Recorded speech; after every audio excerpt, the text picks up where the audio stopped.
Winter in New York is a quiet symphony of golden lights and biting wind. Lucas Brennan's graphite-colored Aston Martin glided through the financial district like a phantom with a mission. He wasn't driving to unwind, he was escaping. At 36, CEO of Neuralsyn, America's top AI medical tech firm, Lucas was considered a cold genius, a man who had turned personal loss into a revolution in modern healthcare. 4 years ago, his fiancée Natalie died during a routine surgery performed by a drunk surgeon. Since then, Lucas buried his emotions beneath tailored suits and 20-hour workdays. He didn't love, he didn't rest, he didn't forgive. Tonight, he had just walked out of a negotiation to acquire a private hospital chain, the same chain that once dismissed his AI as inhuman.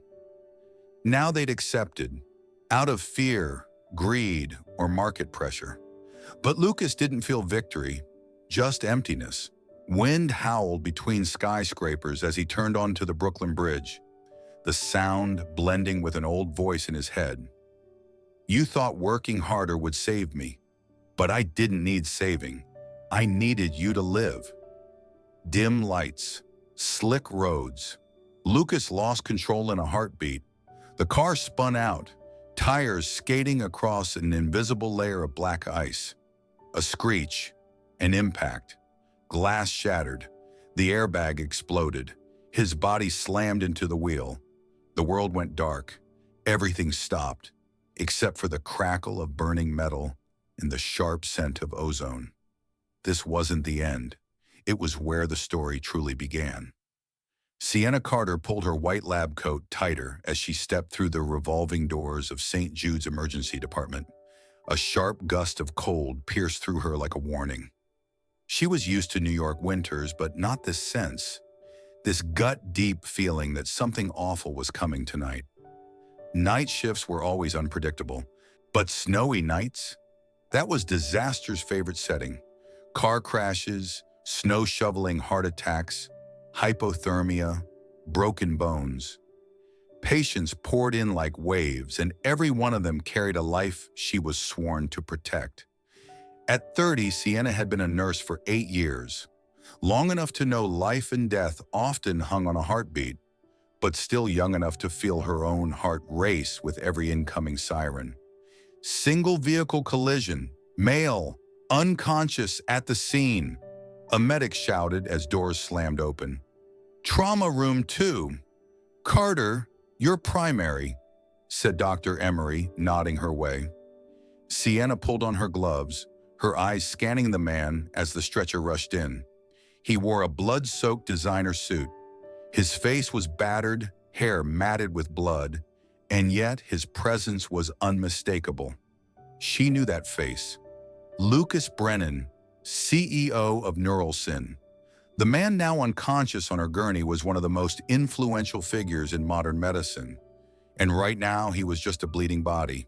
Suspected TBI, open fracture left femur, possible chest bleed, BP unstable, GCS 6, the paramedic rattled off. Sienna took a deep breath. No press, no money, no power, just survival. And she was not about to let him die on her table. Lucas, can you hear me? She said softly as the monitors beeped to life. IVs inserted, oxygen flowing. His eyelid twitched. Not a reflex, a flicker, like a man clawing his way back from the edge. Don't try to talk. You were in a car accident. I'm Sienna. I'm going to take care of you, she said, leaning down, wrapping her fingers gently around his. The touch was instinct, but it made her heart stutter. Lucas let out a faint groan, as though fighting through darkness, and her voice was the only thread pulling him back. His eyes opened, blue-gray, glazed but striking. They found hers, held for just a second. I'm here, she whispered, not letting go. You don't have to fight alone. 3 days after the crash, Lucas Brennan woke to searing white lights and the sterile chill of antiseptic. Consciousness came in slow waves, throbbing head, aching leg, and the steady beeping of monitors tracking each fragile beat. The room was quiet, save for the soft click of a door opening. A familiar figure entered, white coat, calm gaze like deep water. "Sienna," he rasped, "welcome back." She smiled gently, checking his vitals. "You gave everyone quite the scare." Lucas's memory was fragmented. The wind, the Brooklyn Bridge, a flash of light, and her voice. "The company?" he asked. She paused. "Still standing, just like you." "I can't lie here. I need my laptop, my phone, the neural net project files." "No," her tone was firm. "You suffered a traumatic brain injury. Doctors prescribed a minimum of 4 weeks off. No stress, no work." Lucas pushed himself upright, grimacing from the pain. "I don't have time to rest. I have a company waiting. And if you die, that company won't have a CEO." Sienna sat beside him, eyes steady. "I'm not here to enable your schedule. I'm here to keep you alive." Lucas squinted. "Do you talk to all your patients like this?" "Only the ones who think they're invincible." Silence stretched between them. Tense but not hostile. Lucas wasn't used to being challenged, but something in her, a quiet strength, made resistance seem foolish. That afternoon, St. Jude's board convened. After review, they approved Neuralsyn's special request. Lucas would be discharged early, but only under strict in-home medical supervision. The assigned nurse, Sienna Carter. She didn't refuse, but she certainly didn't expect to move into Lucas Brennan's penthouse, a luxurious space as cold and empty as its owner. Sienna stood before the floor-to-ceiling windows, watching New York glow beneath a winter sky. Behind her, the man she was tasked to protect was flipping through financial documents with stitches still fresh. "You need to take your meds and rest," she said. "You're a nurse, not a warden," Lucas replied, eyes locked on his screen. "No, I'm the only one keeping you from destroying yourself." She unplugged his laptop. Lucas snapped his head toward her. "Did you just protect your life?" she said simply. "Either you cooperate or I call your doctor and have you readmitted." They locked eyes. Silence. Then he chuckled, just a small, gravelly laugh. For the first time in years, someone didn't fear his power, and somehow that made him feel safe. Only 2 days into living in Lucas Brennan's penthouse, Sienna Carter realized one thing with painful clarity. He didn't need a nurse, he needed control. Lucas wasn't used to anyone else occupying his space. The apartment spanned over 4,000 square feet, but every step Sienna took, every time she checked his medication schedule, every gentle reminder to rest, felt to him like an intrusion. "I've lived here 8 years without anyone interfering," Lucas snapped when he caught her reorganizing the medicine cabinet. "I don't need a babysitter tracking my every breath." "And yet you almost died alone on the Brooklyn Bridge," Sienna replied, unshaken. Lucas turned, his eyes sharp as blades. "You're in my home, and I'm here to keep you alive, not to make myself comfortable." Her voice was calm but unyielding. "I don't need your approval. I need you alive long enough to recover." He narrowed his gaze, gripping the armrest tightly. "You don't understand. This isn't about health. This is about privacy. I don't want anyone in my personal life." Sienna took a slow breath and stepped closer, her eyes locked on his. "I'm not in your life. I'm doing my job. If you see every person as a threat, that's your wound to manage, not mine." Silence. The air pulled taut like a wire. Lucas looked away, lips pressed thin. He said nothing more. But in that moment, she knew. She'd made him retreat, even just an inch. Not with kindness, but with truth. 6 days into her stay at Lucas's penthouse, Sienna Carter began to see that the real healing happened between blood pressure readings and bandage changes, in the silences no one else noticed. Lucas no longer bristled at every reminder to take his meds. He remained aloof, curt, but had stopped pushing her away. He started asking unusual questions about where she grew up, why she chose medicine, and once quietly about faith. Sienna didn't answer right away, but one night, as a light rain tapped on the windows and she brewed tea in the open kitchen, Lucas hobbled in on his crutches for water. No one ever taught Sienna that some wounds couldn't be stitched with thread and gauze. She learned that on the 10th day of living with Lucas Brennan, when he suddenly asked, "Do you think people can forgive what they can't forget?" The question dropped into the quiet kitchen like a stone. Only the gentle bubbling of the kettle filled the space. Sienna was making tea as she did every night. Lucas sat at the table, his casted leg resting across a chair. She turned, searching for sarcasm in his tone, but this time it wasn't there. "Forgiveness is a choice," she replied slowly.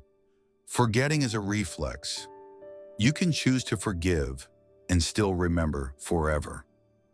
Lucas said nothing. His eyes stayed fixed on the rising steam from the cup in front of him. She died on the operating table, a laparoscopic procedure, simple, routine, but the surgeon was drunk, and the hospital, they covered it up. I found out after it was too late. Sienna set his tea down gently. She didn't speak. She didn't offer comfort. She just sat beside him, her presence a quiet anchor. "I thought if I worked myself to exhaustion, I'd forget. But the pain doesn't leave. It just settles in like shrapnel, waiting for the wrong movement to pierce again." The overhead light cast a golden sheen across his face, highlighting the exhaustion he never let show. Sienna wrapped her fingers around her mug. "I lost my dad at 19, roofer. He fell from a second floor, a misplaced nail. The contractor tried to erase the scene before calling for help." Lucas looked at her, quiet.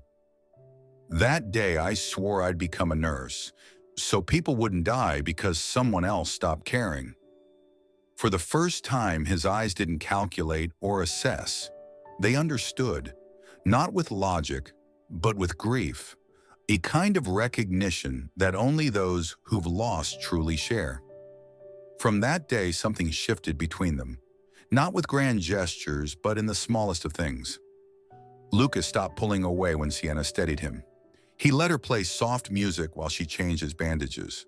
And when she handed him pills, he didn't ask the dosage. He simply nodded.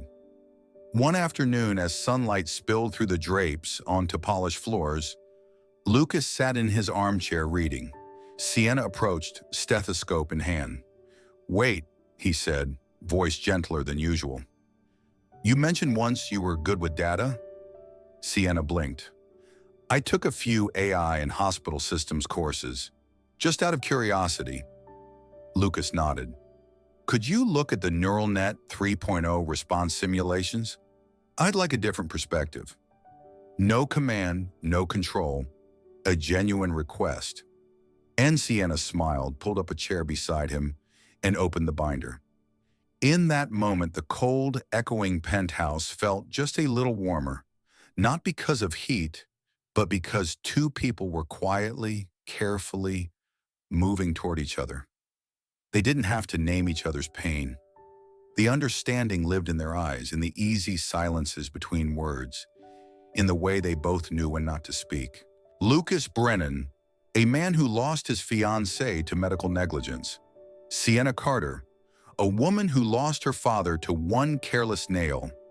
Two people from opposite worlds, he, surrounded by glass towers and billion-dollar contracts, she, walking hospital corridors in scuffed shoes that smelled faintly of antiseptic, and yet between them, a thread, thin, invisible.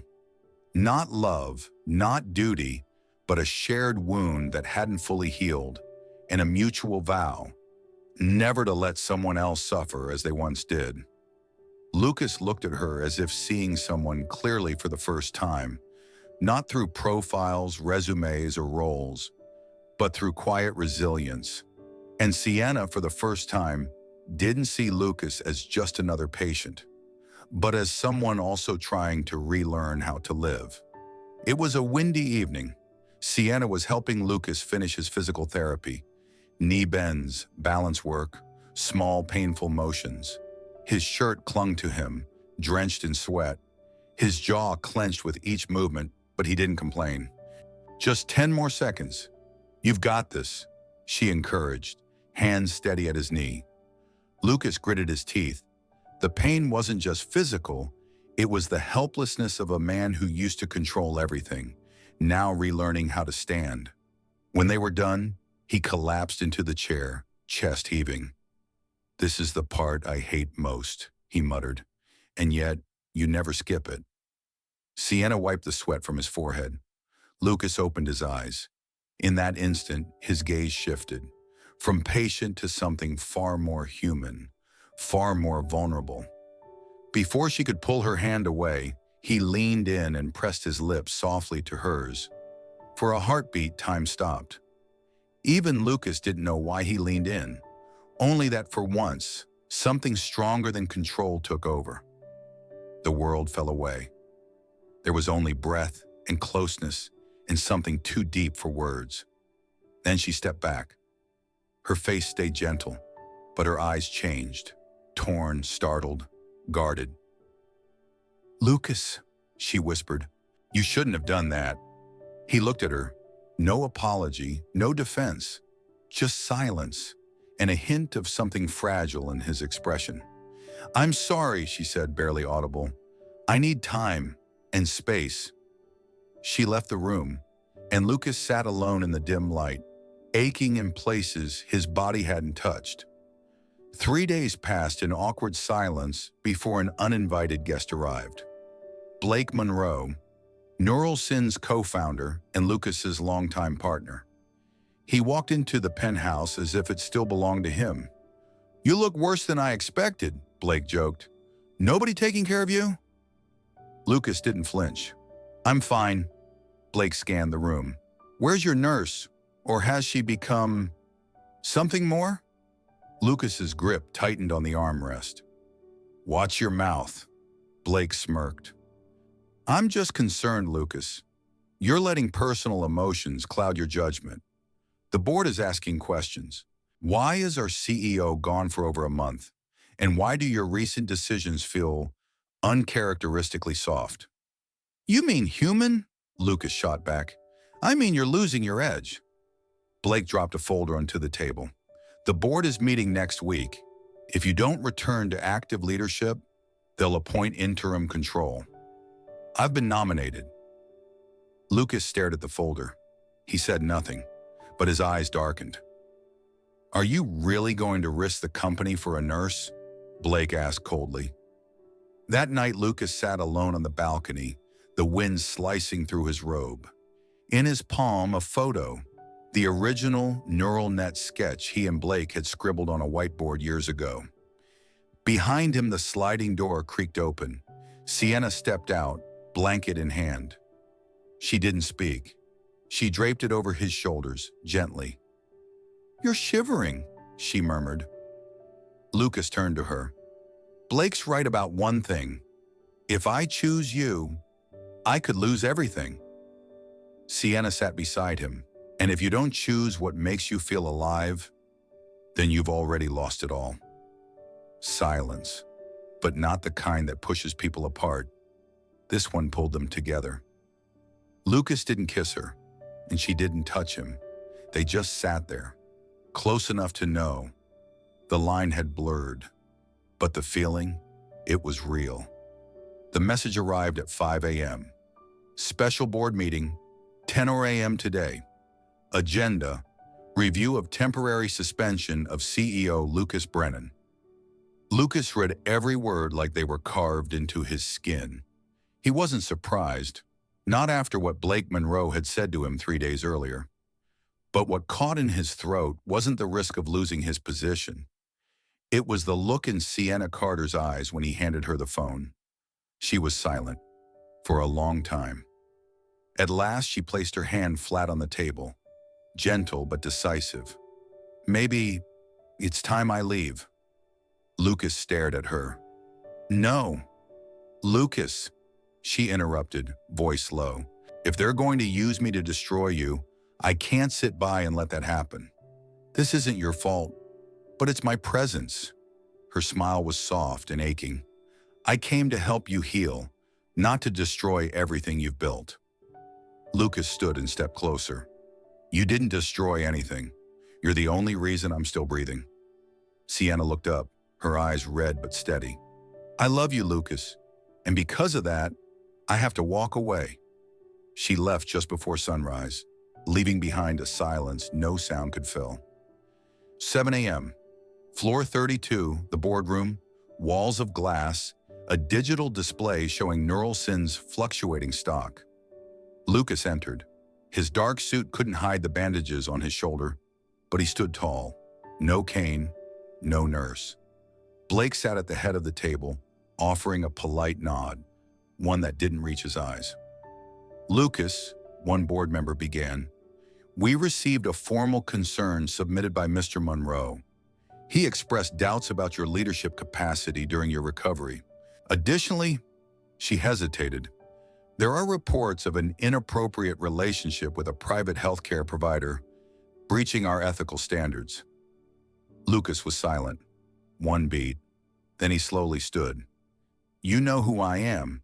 You've seen me take Neuralsyn from sketches on a whiteboard to the global leader in medical AI. His voice was clear, steady.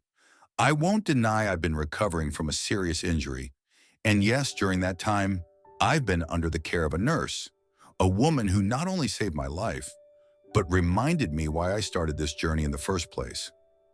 Blake folded his hands, his lips pressed thin. I'm not apologizing for that, Lucas continued. I've spent my life turning technology into hope. But somewhere along the way I forgot. Hope isn't the goal.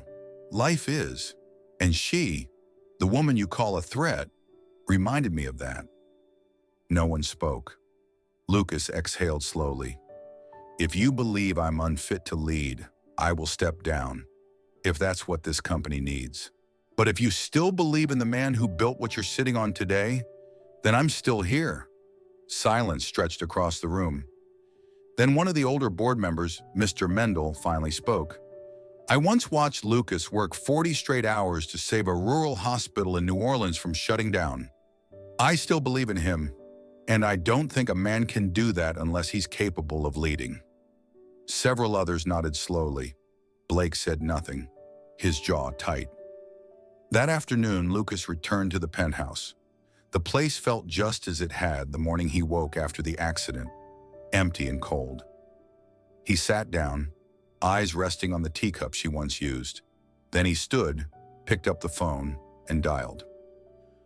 Sienna, he said as the line picked up, I didn't choose between you and the company. I chose not to lose both. Silence, then the faint sound of breath catching on the other end. So now, will you still give me a chance? And her answer was the sound of hurried footsteps echoing in the hallway moments later. The apartment felt unnaturally quiet after Sienna's decision to step away. Lucas stood still in the living room, staring at the door that had just closed. That soft click sounded like a silent goodbye. There were no tears, no anger, but the pain was unmistakable, heavy, like gravity had doubled around him. He turned, lowering himself into the sofa, her spot, the same one where she once handed him warm ginger tea every evening. Traces of her were everywhere, her gentle scent still lingering, a faint lipstick mark on a forgotten teacup, a medical journal left half open on the table. Lucas closed his eyes. Everything he feared had become reality. Sienna was gone. Blake was staging a coup. The board was filled with doubt. And now he stood at a crossroads once again, forced to choose between his company and the only person who had pulled him back from the edge. The last time he faced such a choice was after Natalie's death. Then he had chosen the company and traded love for 2 hollow years of success, sleepless nights, and emotional numbness. He wasn't sure he had it in him to lose again. Sienna sat in the back of a taxi, clutching her phone. No message from Lucas. She didn't blame him. His silence made sense. He was being pulled in a direction she could never follow.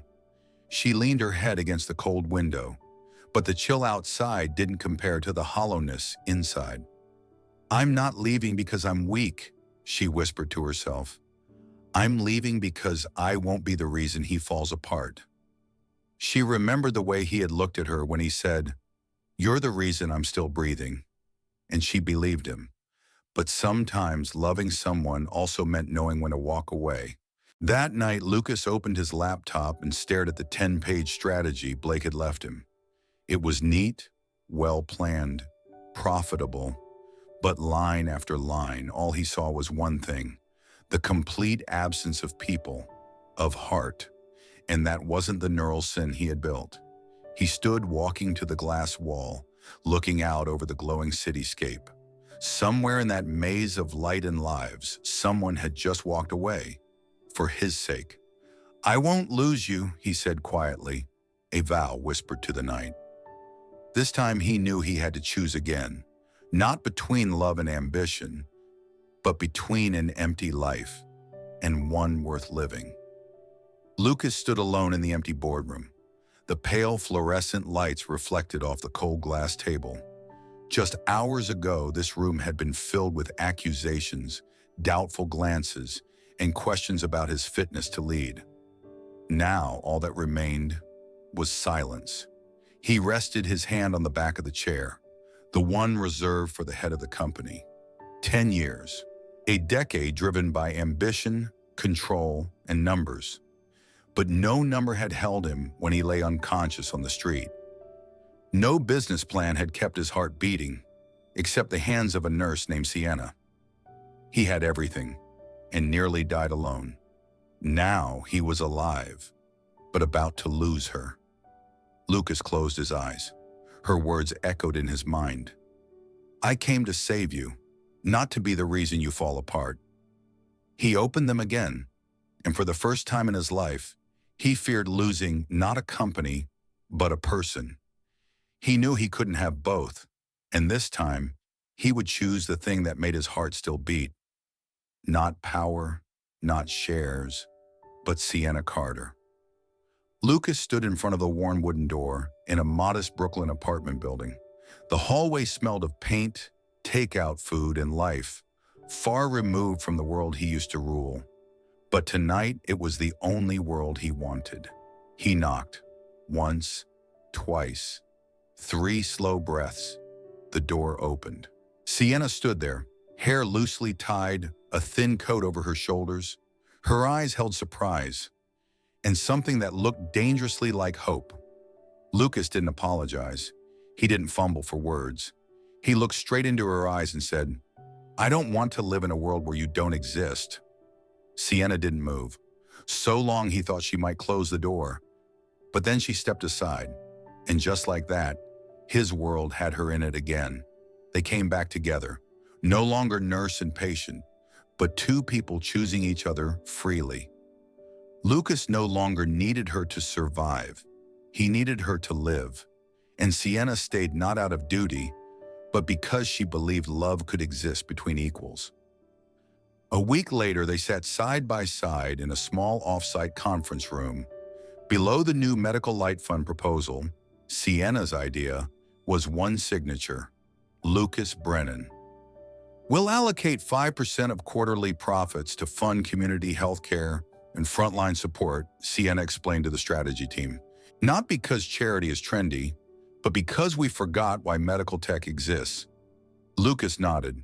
"We don't just write code. We save lives." Applause filled the room. Weeks later, the boardroom atmosphere had shifted.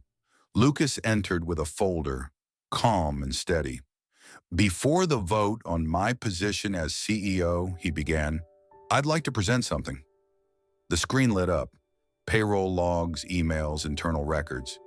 Each document pointed to Blake Monroe's misconduct, using insider influence, diverting contracts, and quietly investing in Neuralsyn's competitors. The room went still. Lucas ended simply. "He didn't just want my job. He wanted to shift Neuralsyn's mission, from saving lives to selling overpriced quick fixes." A director stood. "I move for immediate termination of Blake Monroe." The vote was unanimous. Lucas remained CEO. Before he left the room, he turned back. And for the record, I am in a personal relationship with Miss Sienna Carter. She's no longer employed by the company, but she is the reason I remembered how to be human. No one objected. That evening, under the soft lights of the small apartment, Lucas placed his hand gently over Sienna's as she read through the Foundation's documents. "We have a lot ahead of us," he whispered. Sienna looked at him. "I don't need a grand future. I just need you to keep your word." "I will," he smiled, "because this time, I made the right choice." 1 year later, the once cold penthouse was now bathed in warm morning light. It no longer resembled a sterile shelter for a broken man. It had become a true home. The scent of fresh-baked bread filled the air, soft jazz played from the speakers, and ultrasound photos decorated the fridge like postcards from the future. Sienna stood by the kitchen island, wearing one of Lucas's shirts under a flour-dusted apron, sipping orange juice. Her belly, 6 months along, curved gently beneath the fabric. Lucas walked in behind her, still in pajamas, hair tousled, smile soft. He wrapped his arms around her, hands resting on her belly. "They kicked," Sienna laughed. Lucas closed his eyes, feeling the flutter beneath his palms. 2 little hearts, 2 miracles. They had married last fall, in a small ceremony beneath crimson trees in Central Park. No media, no spectacle, just close friends, quiet vows, and the start of something new. Months later, they launched the Natalie Brennan Foundation, named after Lucas's late fiancée. Part tribute, part redemption. Its mission: provide free diagnostic AI to underfunded hospitals and rural clinics where help was always scarce. "I think Natalie would be proud," Sienna had said as they watched the first mobile unit roll out. Lucas nodded. "She'd understand, and know that you helped me turn guilt into purpose." The penthouse, once echoing with loneliness, now overflowed with life. The sound of laughter, clattering dishes, typing from Foundation reports, and sometimes the rhythmic beat of a tiny heart on an ultrasound machine, like the pulse of a future they'd built together. That evening, Lucas lay on the couch, head resting in Sienna's lap. His hand remained on her stomach, feeling life stir beneath skin. "You know," he whispered, "we built an empire from pain. Natalie, that pain started with you. But you, Sienna, and our child, you are the legacy that will last forever." Sienna leaned down, kissed his forehead, and smiled beneath the soft golden light.